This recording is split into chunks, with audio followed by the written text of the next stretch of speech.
ए भाई याला काय प्रॉब्लेम आहे नक्की. गुड आफ्टरनून सगळ्यांना.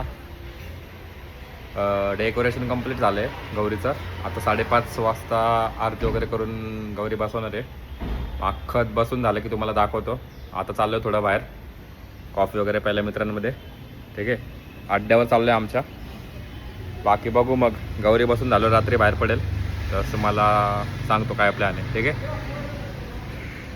ए भाई याला काय प्रॉब्लेम आहे नक्की. आत्तापर्यंत एक थेंब नव्हता, जसा मी बाहेर पाऊल ठेवला लयच आवडतो आला मी.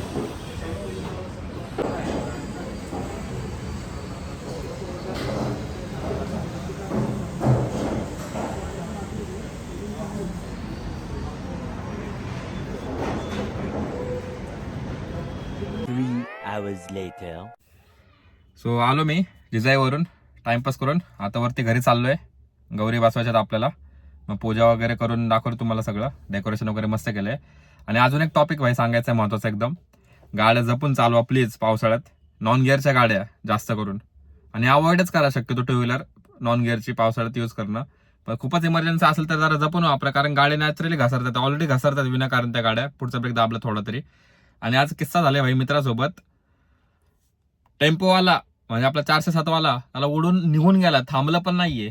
तो असंच येत होता. ऍक्टिव्हा काय ज्युपिटर अशी काहीतरी गाडी होती माझ्या मित्राकडे, चांदणी चौकात इथं उताराला. ठीक आहे. तर मुलांना सवय असते ना आरशात बघून असे हेअरस्टाईल वगैरे सेट करतात. तर तो जस्ट बघून असं टाइमपास करत होता आरशामध्ये, आणि त्याला दिसलं काहीतरी नाही का मागून येते जोरात एकदम. त्याने हॉर्न पण नाही वाजवलेला त्या टेम्पोवाल्यानी. ह्याला दिसलं की काहीतरी येतंय जवळ धडकणार आहे आपल्याला. ह्यानी उडी मारली, गाड्या सोडून दिली आहे तशीच. लागलाय गुडघा कोपऱ्याला एकदम मजबूत सालपटून निघलाय. पण ठीक आहे, जर ह्याचं नशीब म्हणा किंवा काय म्हणा, ह्याचं आरशात लक्ष होतं किंवा काहीतरी करत होता. नाहीतर भाई आज होतं कल्याण झाले होते, चपातीच झाले असे डायरेक्ट. भाई खरंच खूप सिरियस टॉपिक आहे. याच्यावर आल्यावर बोलू आपण. मी तुम्हाला जरा गौरी वगैरे बसून येतो, परत बाहेर पडणार आहे तेव्हा बोलू आपण याच्यावर. हे बघा, हे आमच्या घरातल्या गौरी. अजून ते नैवेद्य वगैरे नाही मांडलेले, फक्त गौरी बसल्यात आत्ता. आणि हे डेकोरेशन.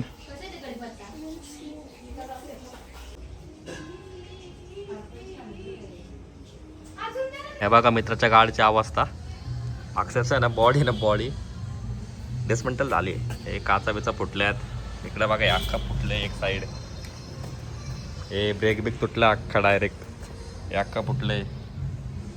अख्ख्या बॉडीचे पार बाजार उठला अख्ख्या बॉडीचा. हे बघा, हे त्याचं नशीब आहे. आणि सोडली गाडी बिडी. अख्खा सायलेन्सर वगैरे फुटल्या बघा. इकडे बघा बघा, हे अख्खे चेहरे बिरे पडली आहे. हा, तर आलो आम्ही गौरी वगैरे बसून. पूजा वगैरे झाली, सगळं झालं मस्त. तर उद्या ते पाया पडायला येतील. आज फक्त बसतात गौरी. परवा आमच्या गणपतीचं पण विसर्जन आहे घरातल्या बाप्पाचं गौरींसोबत. ठीक आहे. हा, तर तुम्हाला पॉईंट बोलू होतो. गाडी बघितलं ना मित्राची, कसली घाण फुटली. अक्षरशः बॉडी आहे ना, बॉडी गाडीची डिसमेंटल झाली, म्हणजे डिस्प्लेस झाली आहे. म्हणतात जागा बदलून दुसरीकडे जोर त्याला धक्का बसलाय घाणेरडा, मागणं डॅश बसलाय गाडीला. आणि तो बोलला गाडी अक्षरशः उडून 10-15 फूट अशी उडवत नेली त्याने गाडी अक्षरशः टेम्पोवाल्याने. विचार करा, तरी तो थांबला नाही. आणि म्हणजे हा जर असं तर काय अवस्था झाली असते भाई. हे एवढे दारू पितात लोक घाणेरडे, थांबत नाही, गाड्या उडवून जातात. स्ट्रिक्टली काहीतरी लॉ केला पाहिजे माहिती का ऍक्सिडेंटसाठी. ट्रक टेम्पो हे म्हणजे काय व्हॅल्यू आहे का नाही लाईफची लोकांच्या. डायरेक्ट तुम्ही, आणि इतके घाणेरडे नशेत असतात ना, तुम्ही कधी पण बघा. हे ट्रॉलीवाले, ट्रॅक्टर म्हणतोय, ट्रॉली कंटेनरवाले, हे ट्रकवाले, टेम्पोवाले. भाई तुम्ही यांना कधी रात्रीचं बघायचं बघता, त्यांच्या शेजारी थांबलं ना तर ती असं एखादं बेशुद्ध पडेल. एवढे घाण पिलेले असतात ही लोक, आणि पिल्याशिवाय गाडी चालवत नाही. भाई असलं स्ट्रिक्ट लॉ केला पाहिजे ना काहीतरी, की ज्याच्या नावावर गाडी आहे त्याला डायरेक्ट जेलमध्ये टाका डायरेक्ट गोष्ट 5 वर्षासाठी. किंवा काहीतरी घाणेरडे स्ट्रिक्ट पनिशमेंट ठेवा, म्हणजे लोक जरा हे सुधारतील. भाई कोणाचा जीव काय इतकं सोपं आहे का जीव घेणं. तुम्ही डायरेक्ट उडवून जाता अक्षरशः, आणि एवढे घाण पिलेले असं तुम्हाला काही घंटा कळत नाही. हा, ब्रेक फेल झाला वगैरे ठीक आहे, चल मी समजू शकतो की बाबा ड्रायव्हरची चुकी नव्हती, टेक्निकल इश्यू झाला गाडीमध्ये, मग ऍक्सिडेंट झाला. अरे 10 रुपये उडवताय धडात धड, काय ऑप्शन आहे याला. काहीतरी केलं पाहिजे खरंच स्ट्रिक्टली याच्यावर. काय पण लॉ आणा, काय पण करा, लोकांची फाटली पाहिजे भाई अक्षरशः 10 रुपये गाडी चालवण्यासाठी. एवढं स्ट्रिक्ट लॉ आणा काहीतरी. हे दुबई सारखं काहीतरी करा. हा, आणि दुसरा टॉपिक ते तुम्हाला बोलवलं होतं त्या दिवशी आम्ही गेलो होतो लस्सी वस्सीला. तर जेनझी भाई, मी पण आता मला सांगायलाच लाज वाटते भाई. जेन झी हे जनरेशनचं नाव एवढं खराब करून ठेवलंय हे सगळ्या फालतू लोकांनी. हे लोकांना सांगायला तर हे वाटतं की अरे आम्ही पण जेनझी मधलेत. पण माझे सगळे मित्र मिलेनियल्स आहेत. ते काय आहे ते जेनझीचे आधीचे जे आहेत ते. आणि एवढा थिंकिंगमध्ये फरक आहे ना भाई मिलेनियल्स आणि जेनझी मध्ये. काहीच्या काही इथं आता तिथं लोक आले होते MIDC लस्सी वस्सीला. ठीक आहे. इथले पुण्यातले होते बाहेरचे होते आय डोंट नो. मुलं मुली सगळे होते. ठीक आहे. तर आम्ही बसलो ऑर्डर देऊन. ठीक आहे. तर तिकडचा आला एक. त्याने विचारलं म्हणजे तुमची काय ऑर्डर आहे. ठीक आहे. तर त्याने सांगितलं तिथल्या एका मुलाने की आमच्या अशी ऑर्डर आहे. आणि त्याने त्याच्या शेजारच्या मुलीला विचारलं तुला काय पाहिजे बोलत. तर ती कशी बोलते like to have something like cold coffee maybe. भाई इतके गाणं असं अरे म्हणलं काय करणार बघायलाच. आणि एवढं ऍक्सेंट घालायचं I will like to have. अरे म्हणलं भाई तिकडं स्टॉलवरची पाणीपुरी खाणार आहे तू आणि इकडे ऍक्सेंट मारतीये. म्हणलं अवघड आहे. तर तिचं उत्तर असं होतं की something like cold coffee may be.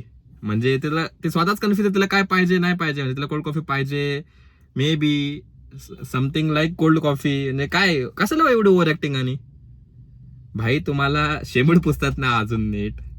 Pencil कुठली चॉईस करायची त्याची तुम्हाला अक्कल नाहीये. आणि हे तुम्ही असले ओव्हर ऍक्टिंग मारता. आय विल लाईक टू माझ्या हे ते. अरे कशाला छोले भटुरे खाता बाहेर जाऊन तुम्ही स्टॉलवर आणि इकडे आले की ओव्हर ऍक्टिंग मारता. मी फक्त स्टारबक्सचीच कॉफी पिते. अरे म्हशीचं दूध पिलाय कधी तू.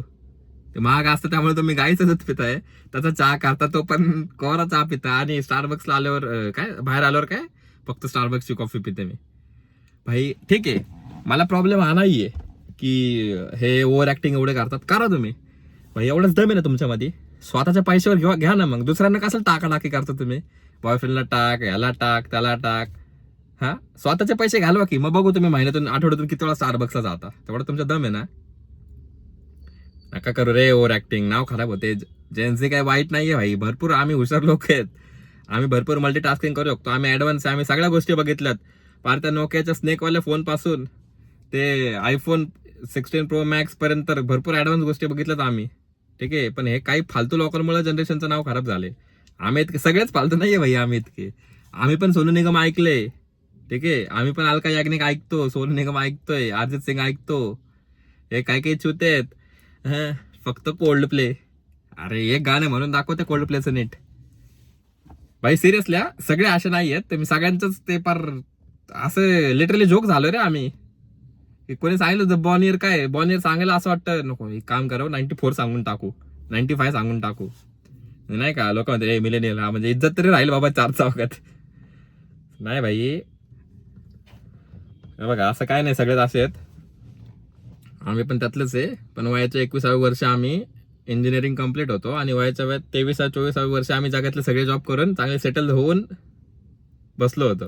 ठीक आहे. सगळेच तसे नाही आहेत अशातला भाग नाही. त्यामुळे ओव्हर ऍक्टिंग करणारे करतात ते नका करू. तुमच्यामुळे सगळ्यांचं नाव खराब होते पहिली गोष्ट.